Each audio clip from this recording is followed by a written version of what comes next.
up, everybody? I hope you're doing well. It is time for the third installment in our interview series with tax expert Andrew Riesen, who is answering all your burning questions about accounting and tax in private practice. Now, today's installment is focused all about S Corp specifically, because you all had so many questions about what S Corp is, when I should become an S Corp versus not, and what the benefits of it are. And Andrew covers all of these questions and so much more in this portion of the interview. Now, if you haven't watched the prior installments of this interview, I got to interview Andrew Riesen about all things tax and accounting in private practice, and it was such a chock-full interview that I decided to split it up into several videos.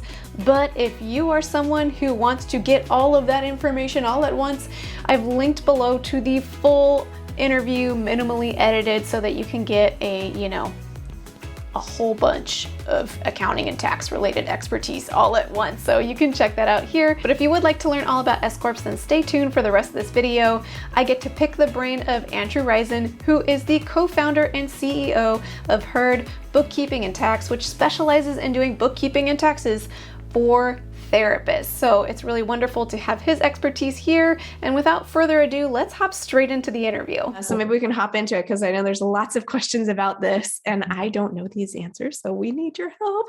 And that's just the major question of like, okay, so should I be a sole proprietor? Should I be an S Corp? Should my business, there's C Corp, LLC. And then if you already mentioned too, depending on what state you live in, where there's different rules about what you can file as I'm reading, I'm thinking, can you even just explain what all these letters mean so that we know what we're talking about? Yes. So let me kind of just walk through briefly the different types of business entities for being a therapist. And so I'll start with a sole proprietorship, or being a sole proprietor. So as a therapist, you are a sole proprietor. Let's say you're working part-time in community mental health or at an agency, or you've just started working in a group practice and you transitioned from a W-2. If you have any income that is independent from a W-2, you are immediately considered, in the eyes of an IRS, a sole proprietor. And what that means is, as a sole proprietor, as opposed to just filling out or associating a W-2 or normal wages on your individual tax return, you now have what's called a Schedule C, or a business profit and loss that's associated with your tax return that you're filing at year end. And so immediately when you start having independent income, the way that you have to approach filing taxes just looks a little bit different. And so that's one thing to take into consideration. A couple of other examples of this that might be helpful is if you have a full-time W-2 job, maybe you're teaching, and then on the side, you start taking new clients from a new member network like Lyra Health or Modern Health, or you're starting to see clients on the side through Advocate or Reflect or any of these networks in California. And now there's some nationally as well.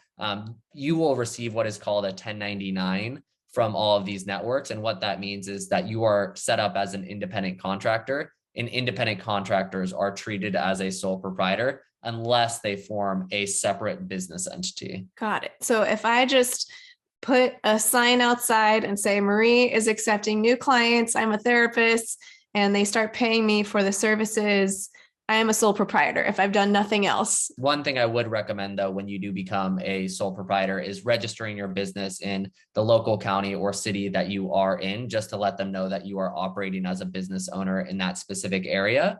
The other unfortunate thing about being a sole proprietor is that as a sole proprietor, you are responsible for paying self-employment tax, and self-employment tax amounts to the Social Security, Medicare, and unemployment tax that you would have otherwise been paying if you were a W-2 employee, or rather that your employer would have been paying half of when you were a W-2 employee. But as a sole proprietor, in the state of California, as an example for Dr. Marie Fang, if she's a sole proprietor and she sets up a new business, she's paying her federal income tax, her state income tax, and then paying another 15.3% on top of that in self-employment tax. And so oftentimes it is a little bit surprising when you come out into private practice and you recognize just how much you're having to pay into taxes throughout the year.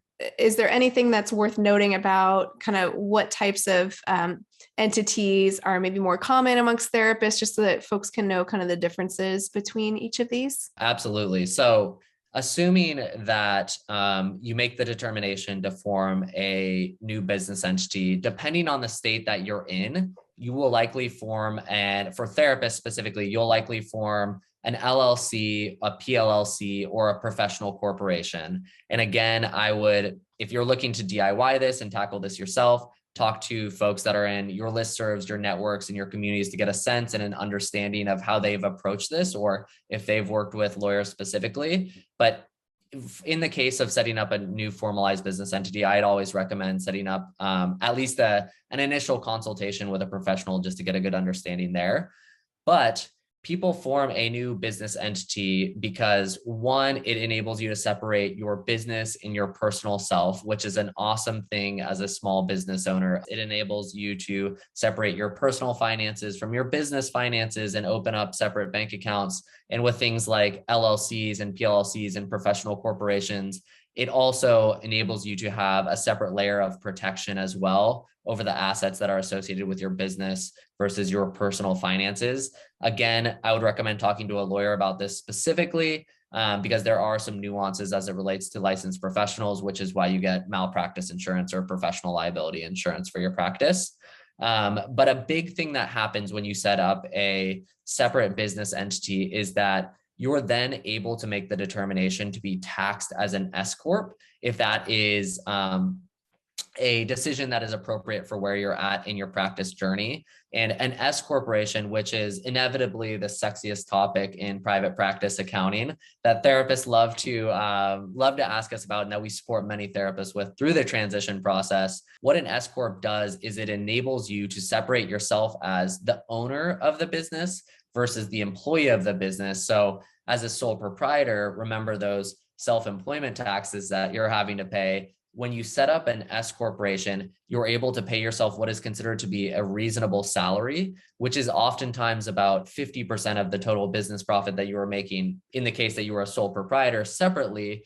And what that does is it reduces the amount that you're paying in payroll taxes, and the additional income that you have on top of that, you then take in the form of a tax-free distribution. But what that means is you have distribution that you're taking from your business as the owner of the business on top of the salary that you've already paid yourself out. You will pay federal and state taxes on that, but you won't pay self-employment taxes on that income. And so the savings that comes with becoming an S Corp is because you're reducing the amount that you're paying in self-employment tax by treating yourself as an employee and an owner of the business and paying yourself a reasonable salary within the actual S corporation. And as you say that, it kind of raises the question that I think leads us maybe into the first question we should hop into in this category is, when should therapists consider electing being an S Corp for taxes? And I mean, why wouldn't everyone just be an S Corp then, for example, or is there some point where it makes sense? The classic accounting answer is it depends. And we would like to see all of the facts and circumstances here. But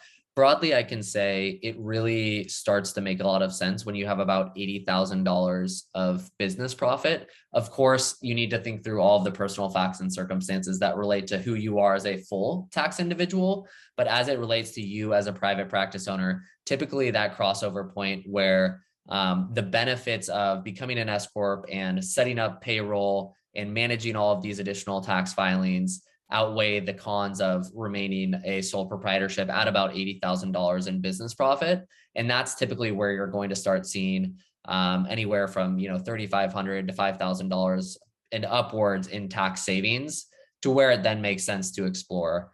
Because one thing to note is that when you do become an S corporation, there is an administrative burden on your side. There's a change in how you operate as a business. There's a change in the function of the work that you have to perform on the accounting side and the legal side of your private practice. And there are additional costs like payroll and state fees. And some states, specifically like New York, have additional taxes. New York City has additional taxes that they charge for folks that have structured themselves as S Corps. And so in certain locations, it makes sense to identify, are there specific rules or laws in this given state to where that $80,000 that made sense in California or Oregon might not make sense in the state of New York. And so it's always important to gather all the facts and circumstances, but a broad sweeping definition would be right around $80,000 in business profit, where that really makes sense. I think I heard quite clearly, we don't want folks to hear this and say, okay, I'm at 79,000. Okay, I crossed over. Now I'm at 81,000. Time to file an S Corp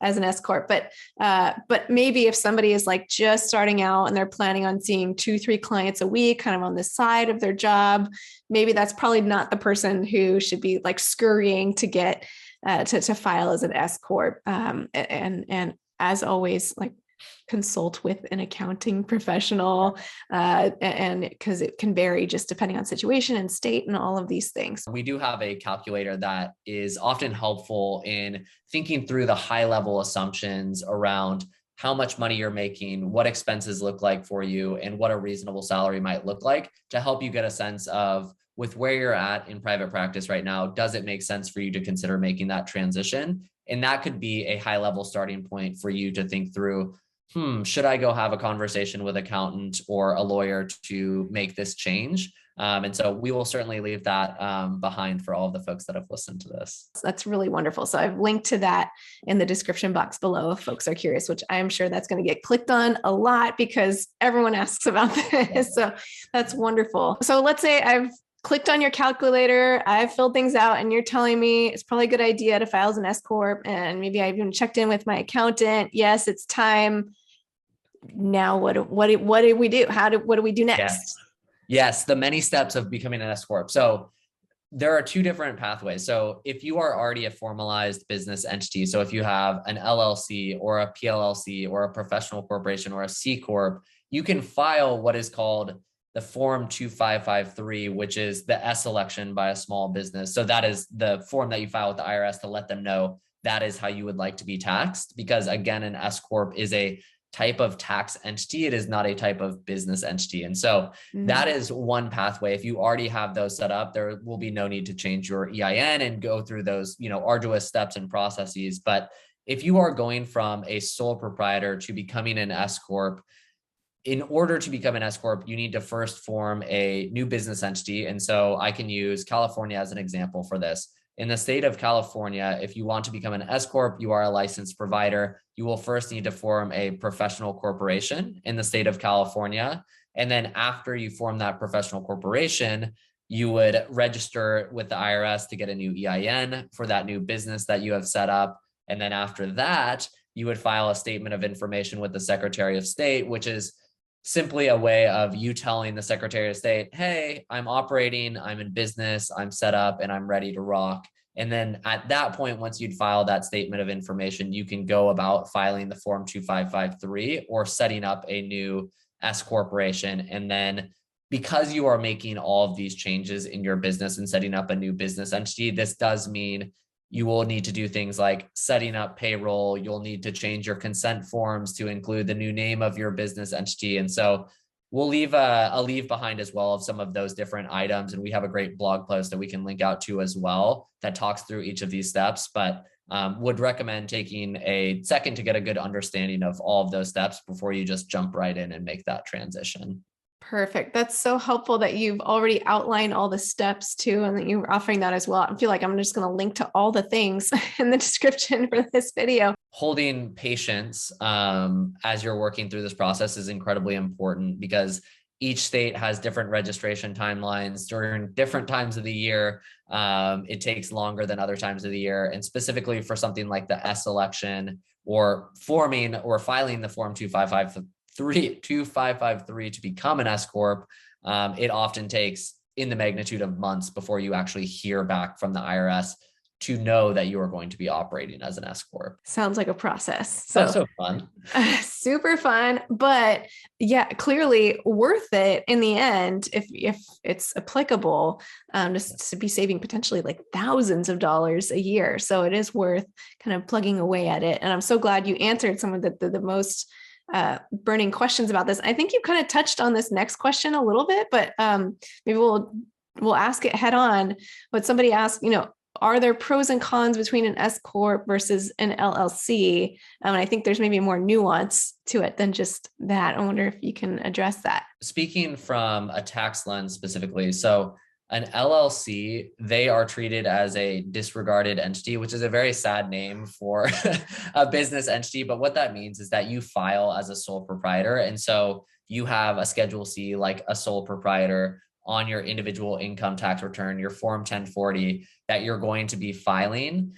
And so you're going to be paying self-employment tax as an LLC. But one of the benefits of an LLC, of course, is that you have the liability protection and that you are separating your business and personal assets.